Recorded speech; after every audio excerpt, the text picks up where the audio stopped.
ప్రభుని నిన్ను కొనియాడేదా అన్ని వేళలయందున నిన్ను పూజించి కీర్తింతును.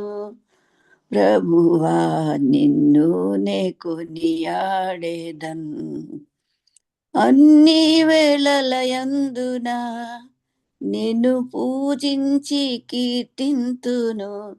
ప్రభువా నిన్ను నే కొనియాడేదన్ హల్లెలూయా పాడేదా.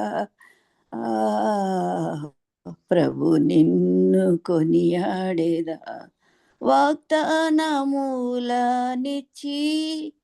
నెరవేరి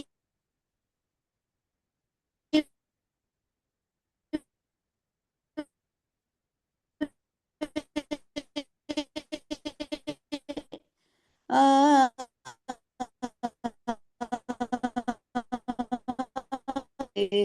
నమ్మకమైన దేవా నన్ను కాపాడువాడవు నీవే. ప్రభువా నిన్ను నే కొనియాడేదన్ ప్రభువా నిన్ను నే కొనియాడేదన్ హల్లెలూయా పాడేదా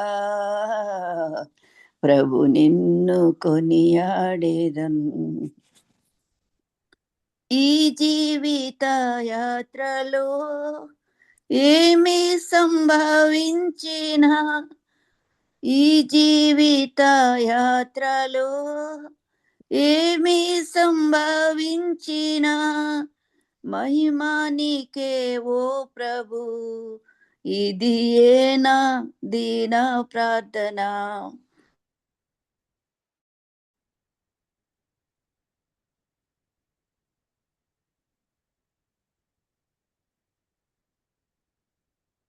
నిన్ను కొని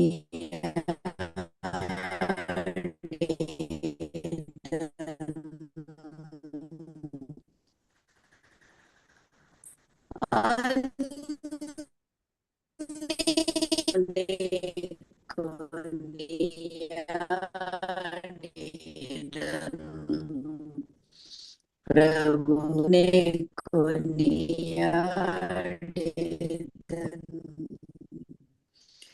కష్టములన్నిటినీ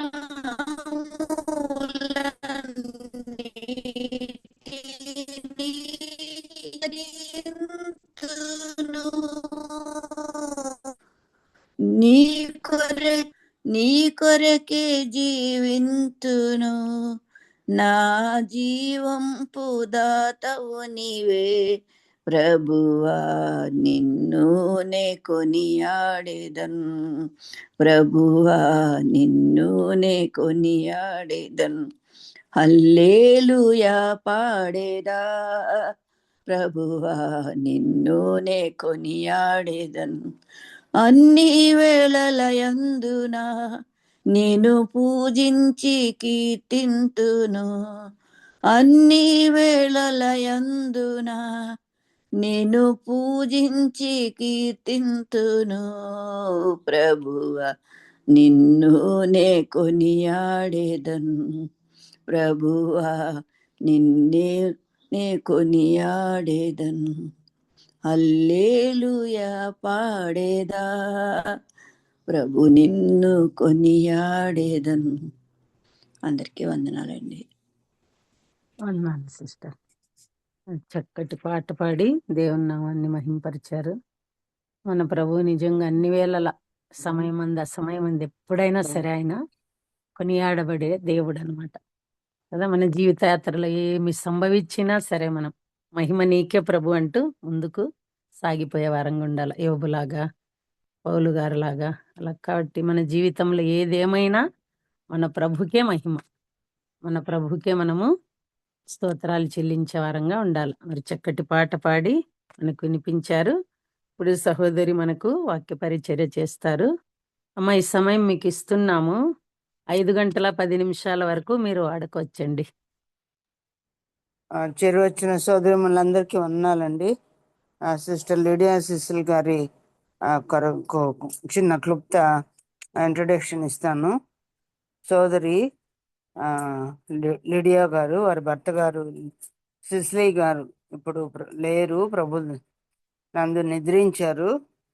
తన కుమార్తె హైదరాబాద్లో ఉండటాన్ని బట్టి హైదరాబాద్లో ఇప్పుడు ఉంటున్నారు తను.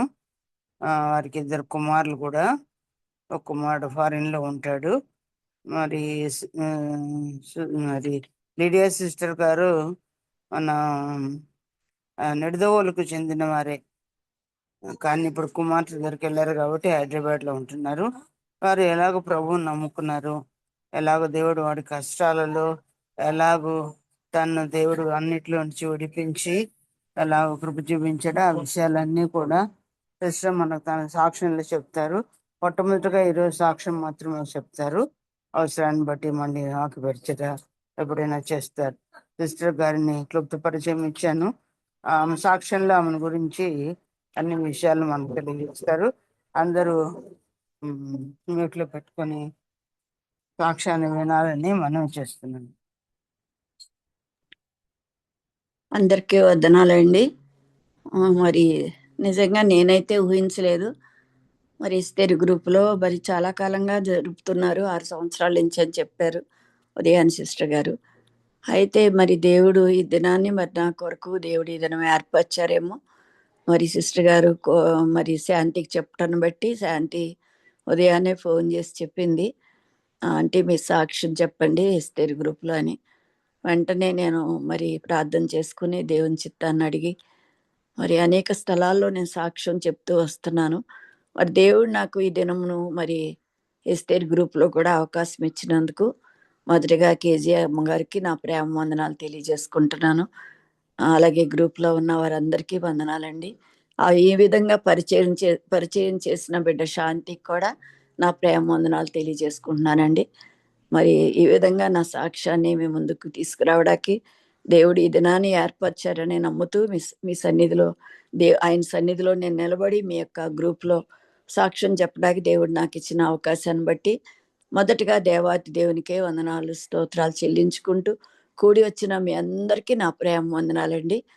మరి దేవుడు నా జీవితంలో ఎన్నో ఎన్నో మలుపులు, ఎన్నో ఎన్నో శోధనలు, ఎన్నో మరి భయంకరమైన మరణపు అంచుల నుంచి దేవుడు నన్ను లేపాడు. ఏ విధంగా నా యొక్క జీవిత సాక్ష్యాన్ని మేము ముందుకు తీసుకురావడానికి దేవుడు నాకు ఇచ్చిన ఈ అవకాశాన్ని బట్టి మరొకసారి దేవునికే మహిమ ఘనత ప్రభావాలు చెల్లిస్తూ మీకు కూడా మరొకసారి వందనాలు తెలియజేసుకుంటున్నానండి. నా పేరు లిడియా, మెరుపో లిడియా. మన భర్త పేరు సిసిల్.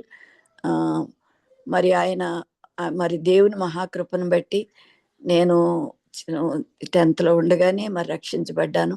మాది హైదరాబాదే, మేము హైదరాబాద్లోనే మా నాన్నగారు మరి రిటైర్ అవ్వడం హైదరాబాద్లోనే నేను సెటిల్ అవ్వడం జరిగింది. మా నాన్నగారికి నేను ఒకతే కుమార్తెను, ఒక తమ్ముడు నాకు. మరి దేవుని మహాకృపను బట్టి 1973లో మాకు వివాహం జరిగింది. 73 మేలో నేను నిడదవోలు మరి రావడం జరిగిందండి. నిడదవోలు అడిగి పెట్టాను. జీడియం చర్చ్, నిడదవోలు జీడియం చర్చ్ మీకు అందరికీ తెలిసే ఉంటుంది. పెద్ద చర్చ్, గోదావరి అన్ని చర్చిల కన్నా మరి నిడదవోలు చర్చ్ హెడ్ అది. మరి మా అత్తగారు మా మామగారు వాళ్ళది చెట్టుపేట అండి. చెట్టుపేట అయితే మరి ఎప్పుడో వాళ్ళ పిల్లల చదువుల గురించి మరి నిడదవోలు వచ్చేసారు. మా అత్తగారికి 5 అబ్బాయిలు, ఒక అమ్మాయి.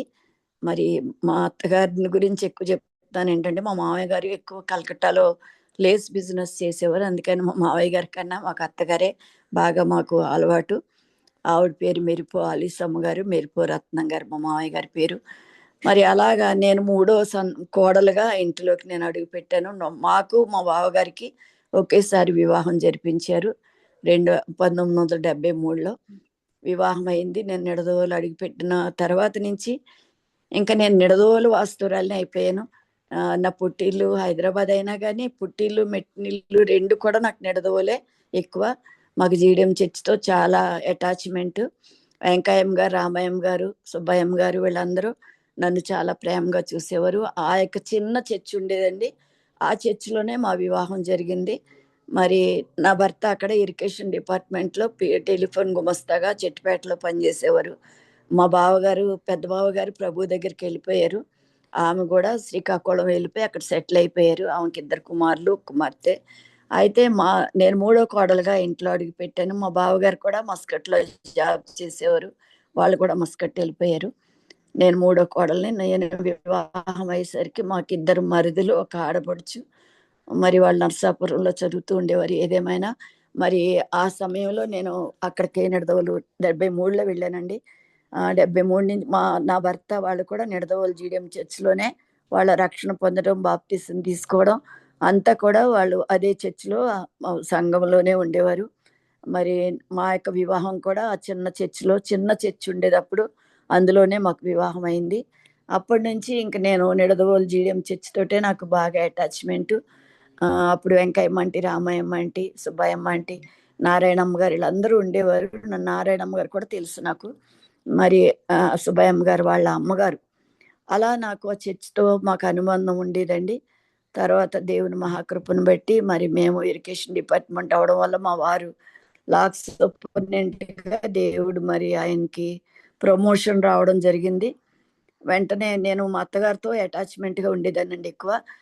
మూడో కోడలుగా ఉన్నాను. ఆ ఇంట్లో నాకు మా అత్తగారికి ఎక్కువ అటాచ్‌మెంటు. నాకు 4 సంవత్సరాలు దేవుడు బిడ్డలనివ్వలేదు. మరి ఏదేమైనా నేను మరి మా అత్తగారు ఎక్కువ ఇంకా మా అత్తగారు ఏం నేర్పించారంటే నా వివాహం అయ్యేటప్పటికి వాళ్ళు ఎక్కువ కుటుంబ ప్రార్థన, భోజనం కూడా పెట్టేవారు కాదు. సాయంత్రం 7 గంటలకే కుటుంబ ప్రార్థన ఉండేది. ఆ ప్రార్థన అయ్యాకే భోజనాలు పెట్టేవారనమాట. ఆ క్రమం ఉండేది ఆ ఇంట్లో. మగపిల్లలు ఇద్దరు మరుదులు నాకు. ఆళ్ళప్పుడు యవ్వనస్తులు. ఒక బాబు బీకామ్ చదువుతున్నాడు. ఒక అబ్బాయి బీఏ. మా ఆడపడుచు బీఏ చదువుతున్నారు నరసాపురంలో. వాళ్ళు సెలవులకు వస్తూ ఉండేవారు. అయితే మేమందరము కూడా సాయంకాలం అయ్యేసరికి అందరము కుటుంబ ప్రార్థన, రోజుకొక అధ్యాయం చదివి, రోజుకొకరు ప్రార్థన చేయడం. మా అత్తగారు ఆ క్రమం నేర్పించారు మాకు. అంతే కాకుండా తర్వాత నాకింక బిడ్డలు లేకపోవడం వల్ల ఎక్కువగా మేము దేవుని సన్నిధిలో గడపటానికి దేవుడు మాకు సహాయం చేశారు. మరి ఏ కష్టమొచ్చినా ఎవరి దగ్గరికెళ్ళి చెప్పుకోవడం కాదు. దేవుని పాదాల మీదే పడాలని మరి నేర్పించారు మా అత్తగారు. వెంటనే మేము చాపేసుకోవాలి, ప్రార్థించుకోవాలి. నాకు బిడ్డలు లేకపోవడం వల్ల మా తోడికోడలికి వెంటనే బాబు పుట్టేసాడు. 74లోనే తనకి కుమారుడినిచ్చారు దేవుడు. మా ఇద్దరికి ఒకేసారి వివాహమైంది. చాలా వేదన, దుఃఖం ఉండేది బిడ్డలు లేరని. అయినా కూడా దేవుని పాదాలు పట్టుకునే బ్రతిమాలేవాం. ఎక్కువ ప్రార్థన చేసుకునేవాళ్ళమండి. మా అత్తగారు ఎక్కువ దేవుని మీద ప్రార్థన చేసుకోమ్మా, ఆ దేవుడే ఇస్తాడని చాపేసుకుని మా అత్తగారు నేను మోకరించి ఎక్కువ దేవుని సన్నిధిలో గడిపేవాళ్ళమండి. అలాగా మరి దేవుడు మమ్మల్ని అలా ఆ యొక్క ప్రేమలో నడిపించారు. దేవుని ప్రేమలో. చర్చిలో కూడా Venkayamma aunty, Ramayyamma aunty, Subbayamma aunty వాళ్ళందరూ కూడా నన్ను చాలా ప్రేమించి, నేను హైదరాబాద్ నుంచి వెళ్ళడం వల్ల కొంత నాకక్కడ ఎవరు లేరు, నాకెవరు తెలీదంటే ఆంటీ వాళ్ళు నన్ను చాలా బాగా చూసేవారు. ఆ విధంగా ప్రేమలో నేనక్కడ ఉంటూ ఉండగా మరి 1974లో నా భర్తకి మరి ప్రమోషన్ రావడం, మేము లాక్ సూపరింటెండెంట్‌గా పసలపూడి లాకు, మరి అటు ఇరిగేషన్ డిపార్ట్‌మెంట్‌లో ఉన్న ఈస్ట్ గోదావరి వెళ్ళడం జరిగిందండి. వెళ్ళకముందే నాకు దేవుడు మరి ఒక పాస్టమ్ గారొచ్చి ప్రార్థన చేసి, "అమ్మ నీకు దేవుడు మగబిడ్డనిస్తారు తప్పకుండా. మరి దేవుడు నీ ప్రార్థన ఆలకించారని" చెప్పారు. నేను చాలా దేవుని స్తుతించాను. 77లో నాకు మొదటిగా బాబునిచ్చారండి. బాబునిచ్చిన తర్వాత మా బాబు ఇచ్చిన కొన్ని రోజులకే మరి ప్రార్థన చేయగా దేవుడు మరలా ఒక ఆడబిడ్డనిచ్చారు. మరలా ఒక్కొక్క మొత్తం నాకు ముగ్గురు బిడ్డలనిచ్చారండి. మొదటగా బాబునిచ్చారు. తర్వాత ఇద్దరు ఆడబిడ్డలనిచ్చారు. దేవుడు మరి ఆయన కనికరం చొప్పున నిజంగా బిడ్డలు పుట్టరేమో అని చాలామంది అనేవారు. ఎందుకంటే మా మా భర్త వాళ్ళ మేనమామ గారికి పిల్లలు లేరు. అలాగే ఈయనకు కూడా పిల్లలు పుట్టరు అనుకునేవారు. కానీ దేవునికి అసాధ్యమైనది ఏదీ లేదు కదా! ప్రార్థించగా దేవుడు మొదటిగా మగబిడ్డనిచ్చారు. తర్వాత ఇద్దరు ఆడబిడ్డలనిచ్చారు. మరి దేవుని యొక్క కృపలో మరి మేము బిడ్డలని యొక్క క్రమంలో మరి నా భర్త లాక్ సూపరింటెండెంట్ అవ్వడం బట్టి 3 సంవత్సరాలకు ఒక్కొక్క లాకు ట్రాన్స్‌ఫర్ జరుగుతూ ఉండేది. మరి ఎక్కడికెళ్ళినా మాకెక్కడ సంఘం ఉందో బాప్టిస్ట్ సంఘం చూసుకొని, ఆ సంఘానికి వెళ్ళడం, ఆ సంఘంలో మరి ఆయన సన్నిధిలో గడిపేవాళ్ళం. అలా మేము మా యొక్క జీవిత యాత్రలో మేము అలా సాగిపోతున్న సమయంలో దేవుడు మహాకృప చేత మరలా మేము బిడ్డలు యవ్వన ప్రాయంలోకొచ్చారు. బాబు మరి పిల్లలు ముగ్గురు కూడా దేవుడు మంచి ఉన్నత చదువులనిచ్చారు. మరి నా భర్త ఒక్కడే జీతం, నేను హౌస్ వైఫ్గా ఉండి ఏంటంటే నా సమయ ప్రా- నా ఆ యొక్క పని ఏంటంటే మరో తెలీదు, మాకు ఎవరితో అంత పరిచయం ఉండేది కాదు. ఎప్పుడు కూడా ఎవరితో కూర్చుని ఎక్కువ మాట్లాడాలి అలానే అని ఉండేది కాదు. ఎక్కువ దేవుని సన్నిధిలో గడపటం బట్టి దేవుడు మమ్మల్ని అలా ప్రతి విషయంలో సహాయం చేస్తూ, కష్టాల్లో దుఃఖాల్లో ప్రతి సమస్యలో ఆయనే మాకు తోడుగా ఉండి నడిపించారు. తర్వాత మేము 2000 తర్వాత మార్టేర్లో కొన్ని సంవత్సరాలు ఉన్నాం. ఆ తర్వాత మళ్ళా నే నిడదవోలు మేము వచ్చేసామండి. నిడదవోలు వచ్చిన తర్వాత ప్రతిరోజు కూడా ఎక్కువ ప్రార్థన. తర్వాత నుంచి కొన్ని కుటుంబాలుగా చేరి నిడదవోలులో ఉండి మేము ఎక్కువ ప్రార్థనలో గడపటానికి దేవుడు కృప చూపించారు. ఆ సమయంలో మరి ముగ్గురు బిడ్డల్ని కూడా దేవుడు ఒకేసారి మరి బాప్తిసం తీసుకోవడానికి దేవుడు కృప చూపించారు. సత్యనారాయణ గారే మరి మా ముగ్గురు బిడ్డలకి కూడా మరి బాప్తీసాలు ఇవ్వడం జరిగిందండి. ఒకేసారి తీసుకున్నారు. ముగ్గురు బిడ్డలు కూడా రక్షణ సువార్త తీసుకుని రక్షణ పొందుకుని మరి ఆయన యొక్క భయంలో భక్తిలో ఉండే సమయంలోనే దేవుడు మరి బాబుకి 23 సంవత్సరాల్లోనే మరి మా బాబుకి దేవుడు మరి గల్ఫ్ వెళ్ళడానికి, మస్కట్ వెళ్ళడానికి దేవుడు కృప చూపించి బాబు అక్కడ జాబ్ చేయడానికి మరి ఆ చిన్న వయసులోనే దేవుడు ఆ బిడ్డని ఒక మంచి ఉన్నత స్థితిలోకి అక్కడ తీసుకుని వెళ్ళారు. అలాగే మరి తర్వాత రెండో పాప ఎంఎస్సి బిఈడి చేసిందండి. ఆ పాప కూడా ఇష్టం, తనకి బిఈడి అంటే అంత ఇష్టం లేకపోయినా గుంటూరులో బిఈడి చదివింది. ఆ తర్వాత ఎంఎస్సి చేసిన తర్వాత బిఈడి చేసిన తర్వాత మరి డిఎస్సి రాయగానే గవర్నమెంట్ జాబు వెంటనే ఫస్ట్ టర్మ్లోనే తనకి గవర్నమెంట్ జాబ్ ఇచ్చారు దేవుడు. వెంటనే పాప కూడా చిన్న వయసులోనే తాడేపల్లిగూడెం పక్కన విప్పర్ అనే ప్రాంతంలో బిడ్డని టీచర్గా పోస్ట్ వచ్చింది. అలాగే మా చిన్న బిడ్డ కూడా ఎంఎస్సి కంప్యూటర్స్ చదివింది అనపర్తిలో. మరి ఆ బిడ్డ కూడా చెన్నై వెళ్ళటం జరిగింది. తను కూడా దేవుని మహాకృపను బట్టి ఆయన ఉచితమైన కృప ద్వారా ఆ పాప కూడా మరి దేవుడు చిన్న వయసులోనే తను సాఫ్ట్వేర్గా జాబ్ సంపాదించుకుని తనకు తానుగా కోచింగ్ తీసుకుని, మాకేం తెలీదు, చెన్నై వెళ్ళి చెన్నైలో తనకు తానుగా ఒంటరిగా మరి దేవుని అడిగి పొందుకుంటాకి మరి దేవుడు కృప చూపించి ఆ బిడ్డ మరి యొక్క సాఫ్ట్వేర్గా జాబ్ చేస్తుంది చెన్నైలో. ఈ తర్వాత దేవుని మహాకృపను బట్టి పెద్ద పాపకి వివాహం చేయాలి, మరి జాబ్ కూడా వచ్చింది కదా అన్న సమయంలో అప్పుడు మాకు ఇంకా ఏం చేయాలని ఆలోచన చేసినప్పుడు నిడదవోలులో మాకు జీడియం చర్చిలో అప్పటికే నాకు చాలా మంది స్నేహితులు ఉండేవారు. మరి చక్కా జై గారు, చక్కా కుమారి గారు కూడా మీరు ఇందులో గ్రూప్లో జాయిన్ అవుతారు, మరి మీకు తెలిసే ఉంటుంది. వారి ఇరువురు కూడా కామట్ల నుంచి దేవుడు రక్షించుకున్నారు. మొదటగా జై గారు రక్షించబడ్డం, తర్వాత కుమారి గారు రక్షించబడ్డం. నాకు కూడా వారితో స్నేహం ఏర్పడడం వల్ల మేము ఒక కుటుంబంగా నన్ను చాలా ప్రేమించేవారు. మేము అంతా ఒక కుటుంబం లాగా ఉండేవాళ్ళం. మరి అప్పటికైతే మరి శాంతి అన్నంత తెలియదు కానీ పద్మ ఉల్లి, అలాగే మరి హిమ్దత్ కుమారి గారు, ఇలా కొంతమంది ఆ సమయంలో మాకు మరి స్నేహంగా ఉండేవారు. ఉన్నమ్మ గారు, శేషమ్మ గారు, వాళ్ళు కొంచెం పెద్దవాళ్ళు. అలా అందరితో స్నేహం కలిగి ఉండేవాళ్ళం. ఆ తర్వాత నేను ఏంటంటే ప్రార్థన చేయాలి, మరి పిల్లల వివాహం గురించి అని నేను ఒంటరిగా ప్రార్థన స్టార్ట్ చేశాను. కానీ నా ప్రార్థన ఒక్కదాని ప్రార్థన సరిపోదనుకుని వెంటనే నేను మరలా మరి చక్కాజీ కుమారి గారు, జయ గారు, మరి ఇక్కడే హిందీలో కూడా జాయిన్ అవుతారు హిమ్దత్ కుమారి గారు, మరి తిరుమల లక్ష్మి గారు ప్రభు దగ్గరికి వెళ్ళిపోయారు. ఇలా మేము కొంతమందిగా చేరి ప్రార్థిస్తూ ఉన్నాము. కుమారి గారు కుమారుడి వివాహ విషయం, మా యొక్క పాప వివాహ విషయంలో మేము ప్రార్థిస్తుండగానే దేవుడు మరి పాపకు ఒక మంచి సంబంధాన్ని దేవుడు ఇచ్చారు. బాబు పేరు జాషువా, హైదరాబాద్లో వాళ్ళది. మరి ఆ బాబుని దేవుడు తీసుకొచ్చారు ఒక సేవకుని ద్వారా. వెంటనే మరి 2023లో మరి నా భర్త రిటైర్ అయ్యటం జరిగింది. మధ్యలో అన్ని ఎక్కువ టైము తీసుకుంటానేమో అని త్వరగా ముగిస్తానండి. 2003లో నా భర్త రిటైర్ అయిపోయారు. విజయేశ్వరం లాక్స్లో పనిచేస్తూ అక్కడ రిటైర్ అయిపోయారండి. ఆ తర్వాత 2003లోనే 4లోనే పాప వివాహం మరి దేవుడు ఏర్పాటు చేశారు. బిడ్డ జాషువా ద్వారా జాషువా గారిని మా ఇంటికి అల్లుడిగా దేవుడు మాకు అనుగ్రహించారు. మరి అప్పుడు 2004లోనే మేము పాప వివాహం చేయడం జరిగింది. మరి దేవుని మహాకృపను బట్టి అలా ఆ యొక్క బాబు వివాహం, పాప వివాహం.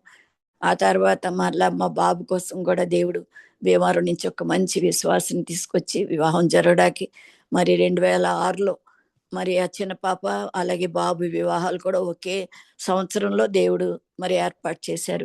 ఇంతకు ముందుగా మరి చెప్పాలంటే మా అత్తగారి గురించి ఒక విషయం చెప్పాలి. మరి ఆమె నాతోనే ఎక్కువ ఉండేవారండి. నాకు మా అత్తగారికి చాలా అనుబంధం ఉండేది. 5గురు కోడళ్ళు ఉండేవారు కానీ మరి వాళ్ళందరికన్నా నాతోనే ఎక్కువ సమయాన్ని గడిచి ఉండేవారు. ఎందుకంటే మేము అక్కడే ఉండటం బట్టి. మరి మా తర్వాత తోడికోడలు బాంబేలో ఉంటారు వాళ్ళు. బాంబే వెళ్ళిపోయారు మా మరిది అక్కడ జాబ్ ఉండటం బట్టి. ఇంకొక మరిది గారు కూడా కర్నూలు అటు సైడ్ జాబ్ అయినా ఆళ్ళు కూడా అటు వెళ్ళిపోయారు. అందుకని నాకు మా అత్తగారికి ఎక్కువ అటాచ్‌మెంట్ ఉండేది. మరి మా అత్తగారు కూడా ప్రభు దగ్గరికి వెళ్ళిపోయారు. వెళ్ళక ముందు కూడా నాతోనే మా ఇంట్లోనే నా దగ్గరే ఉండేవారు. మరి నాకు ఆవిడకి చాలా అనుబంధం ఉండటం బట్టి, "అమ్మ అవసాన కాలంలో నువ్వే చూడాలి నన్ను" అన్నారు. మరి దేవుడు ఆవిడని చూడటానికి కూడా దేవుడు నాకు అవకాశం ఇచ్చి, మరి నా దగ్గరే ఉంటూ, మా దగ్గరే మార్టేర్‌లో ప్రభు దగ్గరికెళ్లారు. నిడదవోలు తీసుకొచ్చాం. నిడదవోలు జీడెం చర్చిలోనే మరి మా అత్తగారి యొక్క భూస్థాపిత కార్యక్రమం అంతా కూడా దేవుడు చక్కగా జరిపించడానికి దేవుడు సహాయం చేశారు. ఆ విధంగా మా అత్తగారి గురించి చెప్పలేదు గనుక చెప్తున్నాను. ముందు మా మామయ్య గారు చనిపోయారండి. తర్వాత మా అత్తగారు కూడా ప్రభు దగ్గరికెళ్ళిపోయారు.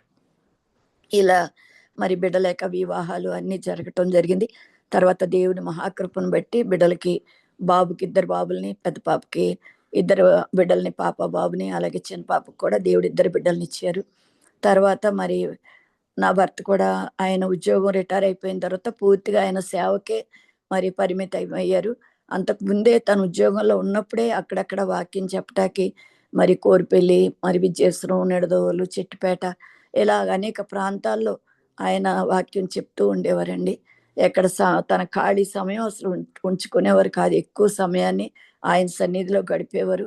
అది అంతా మా అత్తగారి ప్రార్థననే నేను ఒప్పుకుంటున్నానండి. మా అత్తగారు చాలా ప్రార్థన చేసేవారు బిడ్డల గురించి. అప్పుడే నేను చూశాను మా అత్తగారి ప్రార్థన ద్వారా నిజంగా మరి ఈరోజు చెప్పాలంటే అందరూ ప్రభు దగ్గరికెళ్ళిపోయారు. అయినా ఉన్న ఇద్దరు కూడా దేవునిలోనే ఉన్నారు. మా ఆడపడుచు గారు, మరి నా చిన్న మరిది కూడా వాళ్ళు ఆయన పరిచర్యలో ఉన్నారు. ఇలా మరి మా అత్తగారి ప్రార్థన మరి ఆ విధంగా నా భర్త కూడా ఎక్కువ ఆయన పరిచర్యలోనే వాడబడేవారండి. ఎక్కడ సమయం ఉంటే అక్కడికి వెళ్ళడం, మరి వాక్యం చెప్పడం జరిగేది. అలా దేవుడు ఆయన్ని ఒక గొప్ప మరి పాత్రగా దేవుడు వాడుకున్నాడు జీడిఎం చర్చిలో. అనేక స్థలాల్లో ఎక్కడ చర్చిలైనా సరే వెళ్ళి వాక్యం చెప్పాలి, రావాలని ఉండేవారు. ఇలా మరి మా జీవితం కొనసాగుతూ ఉండగా మరి 2014లో మరి దేవుడు భయంకరమైన పరిస్థితిని మాకు తీసుకొచ్చారు. ఏదేమైనా అనుమతి లేకుండా ఏది జరగదు కదండీ! మరి ఆ సమయంలో దేవుడు మరి బిడ్డలందరూ కూడా సెటిల్ అయిపోయారు. పెద్ద బిడ్డ, చిన్న బిడ్డ కూడా హైదరాబాద్‌లోనే ఉంటారు. పెద్ద పాప ఇక్కడ దిండిగల్ ఇటు సైడ్ మెదకెళ్ళే రూట్‌లో ఉంటది. చిన్న పాప బీహెచ్‌ఎల్ దగ్గర ఉంటుందిప్పుడు. అయితే మరి దేవుడు బాబు మస్కట్‌లో ఉంటారు. మరి 2014లో మరి నాకు నేను చూసుకునేటప్పటికి అందరూ స్త్రీలే గనుక చెప్తున్నాను. నా కుడి ఎడమ పక్కన రూమ్‌లో ఒక చిన్నయి 2 కంతులొచ్చాయండి.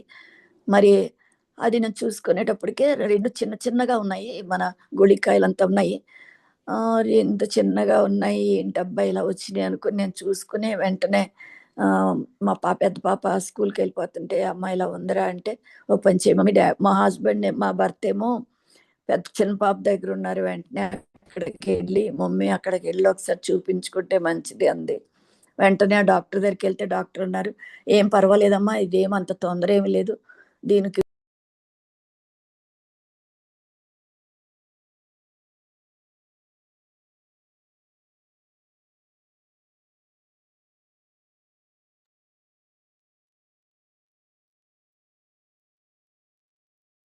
మ్యూట్‌లో ఉన్నారు సిస్టర్.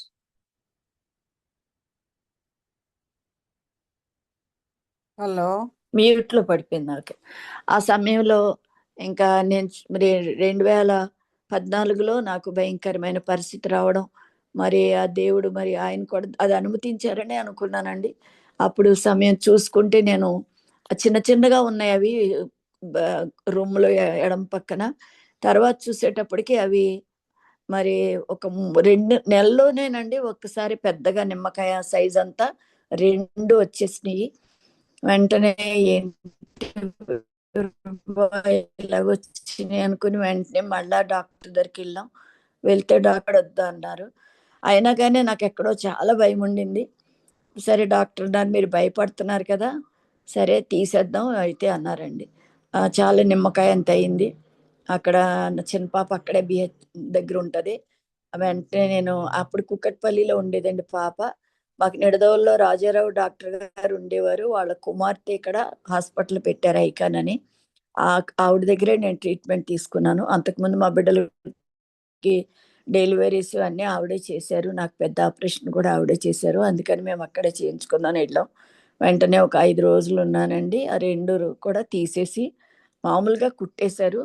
రూమ్ అది బ్రెస్ట్ తీయకుండా పక్క నుంచి పైనుంచి కుట్టేశారండి.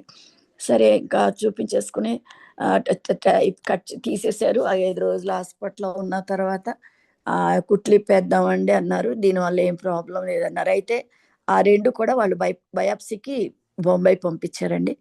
ఆ తర్వాత నేను మళ్ళా ఎన్ని రోజులకో కుట్లిప్పటానికి రమ్మన్నారు గుర్తులేదు. అప్పుడు పెద్ద పాప దగ్గర ఉంటున్నానండి నేను. సరే అంటే వెళ్ళానండి. కుట్లిప్పేశారు. ఇప్పుతాకి రెడీ అవుతున్నారు. ఈలోపు డాక్టర్ గారు అన్నారు, "బల్ల మీద పడుకోమ్మా నేను ఇప్పేస్తాను" అన్నారు. నేను పడుకున్నానండి. ఈలోపు ఆ డాక్టర్ గారికి ఆ రిపోర్ట్స్ వచ్చినాయి. బ్రెస్ట్ క్యాన్సరు చాలా మరి సివియర్‌గా ఉంది. తర్వాత ఎలా అంటే స్ప్రెడ్ అయ్యే క్యాన్సర్ అంట నాకొచ్చిన క్యాన్సరు. నాకు అప్పటికే థర్డ్ స్టేజ్ వచ్చేసింది. మరి మేమైతే చూసుకోలేదు. అంటే వాడు చూసుకోవడం అంటే ఎప్పటికప్పుడు హాస్పిటల్‌కెళ్తున్నాం గానీ, వాళ్ళ డాక్టర్లు సరిగ్గా దాన్ని రికగ్నైజ్ చేయలేదు. మరి దానివల్లో మరేమో తెలీదు గానీ, ఏమైనప్పటికిని మరి డాక్టర్ గారు ఒకసారి కళ్ళు ఇలాగ ఎరిసి కుట్లిప్పలేదు. "ఏంటండి డాక్టర్ గారు ఇప్పట్లేదంటే" నాకు ఎందుకో కొంచెం అనుమానం వచ్చింది ఆయన మొహం చూసేటప్పటికి. వెంటనే అన్నారు, "అమ్మా నువ్వు లేచిపోయి ఇప్పుడు ఇప్పను, తర్వాత ఇప్పుతాను. ఎవరైనా వచ్చారా?" అన్నారు. "లేదండి నేను ఒక్కదాన్నే వచ్చాను" అంటే వెంటనే ఆయన డాక్టర్ గారు అన్నారు, "అమ్మా మీ పాపని వాళ్ళని పిలవండి" అన్నారు. వెంటనే నేను మా చిన్న పాపకు ఫోన్ చేసి, మా అల్లుడు గారు ఇద్దరు వచ్చారండి. డాక్టర్ చూసి వెంటనే మళ్ళీ ఇమీడియట్‌గా ఈ బ్రెస్ట్ తీసేయాలి లెఫ్ట్‌ది. తనకి కొంచెం ప్రాబ్లమ్ ఇలా ఉందని మొత్తం నా ప్రాబ్లమ్ అంతా చెప్పేటప్పటికి పాప కొంచెం భయపడి, "సరేనండి చేయిస్తాం. ఇంటికెళ్ళి ఆలోచన చేసుకొని వస్తాము" అది కూర్చునే ఉన్నాను. నేను వెంటనే అక్కడ కూర్చొని నాకు ఇప్పుడు బాగా జ్ఞాపకం అంటే చాలా మ కొంచెం మతిపోచ్చేసింది. వెంటనే నేను జై గారికి ఫోన్ చేసి, "జై గారు ఇలా డాక్టర్ గారు ఎందుకో నాకు కుట్లిప్పలేదు. ఎందుకో భయంగా ఉందని చెప్పాను." "ఏం కాదండి మేము ప్రార్థన చేస్తాం" అన్నారు. వెంటనే నేను ధైర్యంగా ఉన్నాను ఎక్కడో.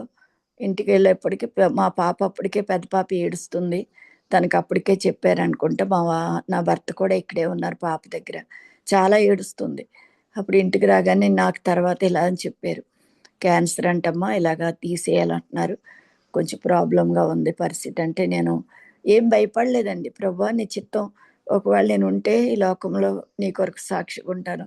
లేదా నీ రాజ్యంలో చేర్చుకో నాయనా" అని నేను ఒకటే ప్రార్థన చేసుకున్నాను. ఆయన చిత్తానికే నేను అప్పగించుకున్నాను. వెంటనే అన్నాను, మొదటగా నేనేమన్నానంటే జీడీఎం చర్చ్‌లో నా బిడ్డలున్నారు కదండీ! వాళ్ళందరికీ చెప్పండి. ఫస్టు వాళ్ళందరికీ చెప్పండి. వాళ్ళందరూ కూడా ప్రార్థన చేస్తారు చర్చ్‌లో అని చెప్పానండి. వెంటనే చెప్పగానే మా వారు సరే, సరే అన్నారు. ఈలోపు మరి డబ్బులు ఈ ఆపరేషన్ చేయాలి. ఎంత డబ్బవుతదో, చాలా డబ్బులవుతాయి కదా! క్యాన్సర్ అంటే అని కొంత భయము. అప్పుడు 2014లో అయితే అంత చాలా తక్కువొచ్చింది క్యాన్సరు. ఆహ్, అప్పటికి చాలా తక్కువ. మా ఇంటి ముందే ఒక సిస్టర్ ఉండేవారు నా ఫ్రెండ్ లలిత గారని. ఆవిడకొచ్చింది. ఆవిడ ప్రభు దగ్గరికెళ్ళిపోయారండి. తర్వాత మా వీధిలోనే సూరమ్మ గారు ఉండేవారు. వాళ్ళు స్వీట్ షాపు. ఆవిడకి కూడా క్యాన్సరొచ్చింది. అలాగే తిరుమల లక్ష్మి గారని మా పిల్లల కోసం చాలా ప్రార్థన చేశారు. బ్రెస్ట్ క్యాన్సరేనండి. ఆవిడ కూడా ప్రభు దగ్గరికెళ్ళిపోయారు. ఇలాగ అందరూ చాలామంది ఎళ్ళిపోవడం నాకు తెలుసు.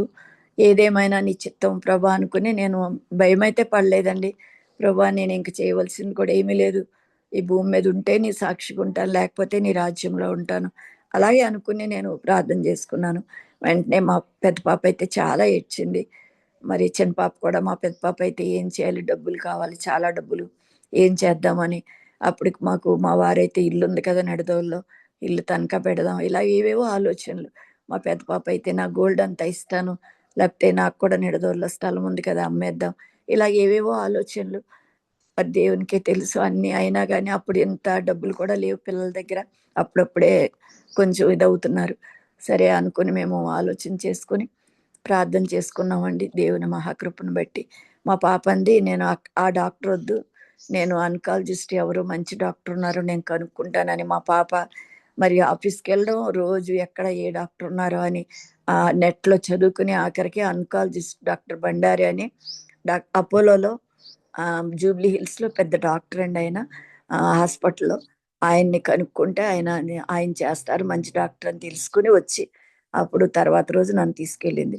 ఆ డాక్టర్ గారు నన్ను చూడకుండానే వెంటనే ఇమీడియట్గా ఆపరేషన్ చేయాలి, మొత్తం బ్రెస్ట్ తీసేయాలి, అసలు స్ప్రెడ్ అయ్యే క్యాన్సర్, మరి ఇప్పటికి ఎక్కడెక్కడ అది పాకిందో మరి తెలియట్లేదు కదా, అది ఓపెన్ చేస్తే కానీ మేము చెప్పలేము, వెంటనే ఆపరేషన్ ప్రిపేర్ అయిపోండి అని చెప్పారు.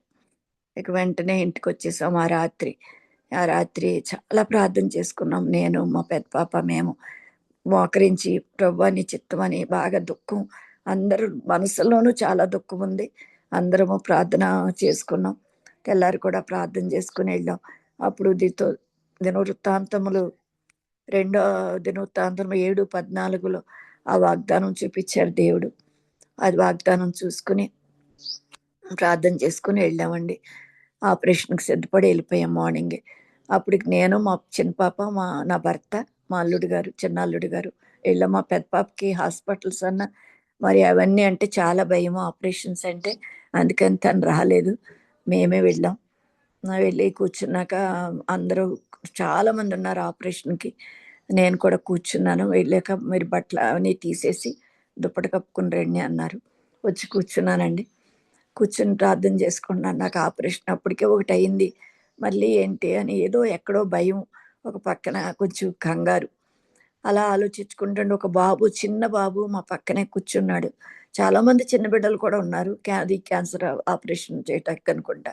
ఆ బాబు వాళ్ళ అమ్మ నాన్న కూడా లేరు, వాళ్ళ నానమ్మ తాతయ్య ఉన్నారు, వాళ్ళ అమ్మమ్మ తాత కూడా ఉన్నారు. వాళ్ళు ఉన్నారు, డాడీ నాకేం భయం లేదు, వాళ్ళు అమెరికాలో ఉన్నాడంట. ఆ బాబు చెప్తున్నాడు, నాకేం భయం లేదు డాడీ, నేను ఆపరేషన్కి వెళ్తున్నాను ఇప్పుడు అని చెప్పాడు. నా ముందే చాలా చాలా యవనస్తులు వాళ్ళందరూ వెళ్ళిపోతున్నారు పిలుస్తుంటే. అప్పుడు నేను కూడా ధైర్యం చెందుకుని, ప్రభా ఎందుకు నేను భయపడుతున్నాను, చిన్న చిన్న పిల్లలు, వాళ్ళకి ఇంకా ఎంతో భవిష్యత్తు ఉంది, నాకైతే అన్నీ అయిపోయినాయి, నేను ఒకవేళ చనిపోయినా పర్వాలేదు, కానీ ఆ చిన్న బిడ్డలు అని ఒక అలాంటి ఆలోచన వచ్చి కొంచెం ధైర్యంగా కూర్చున్నాను. నా పేరు రాగానే పిలిచారు, వెళ్ళి బల్ల మీద పడుకున్నానండి. పడుకున్నాను కానీ ఎక్కడో భయం. అంతలో ఒక సిస్టర్, ఏంటి మీ పేరేంటి అని అడిగింది. లీడియా అంటే, నేను కూడా క్రిస్టియన్ అని చెప్పింది. అప్పుడు ప్రార్థన చేసుకున్నావా? అవును చేసుకున్నాను డాక్టర్ సిస్టర్ అన్నాను. ఆవిడ మాట్లాడుతుంది, మీ పిల్లలు ఎంతమంది అది అని. ఒక చెయ్య 2 చేతులు కట్టేశారు, కాళ్ళు కూడా కట్టారు, సెలైన్ పెట్టారు.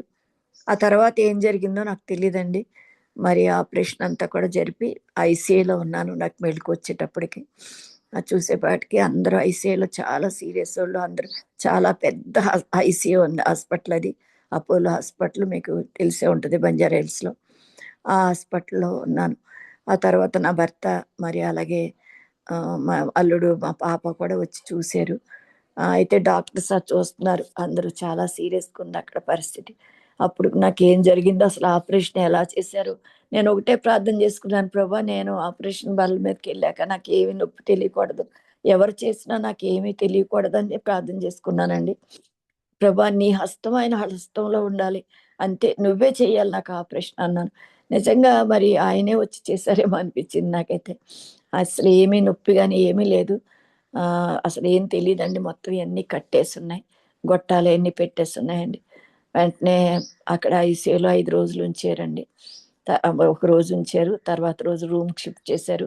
5 రోజులు ఉన్నానండి. రోజు కూడా మరి డ్రెస్సింగ్ చేసేవారు.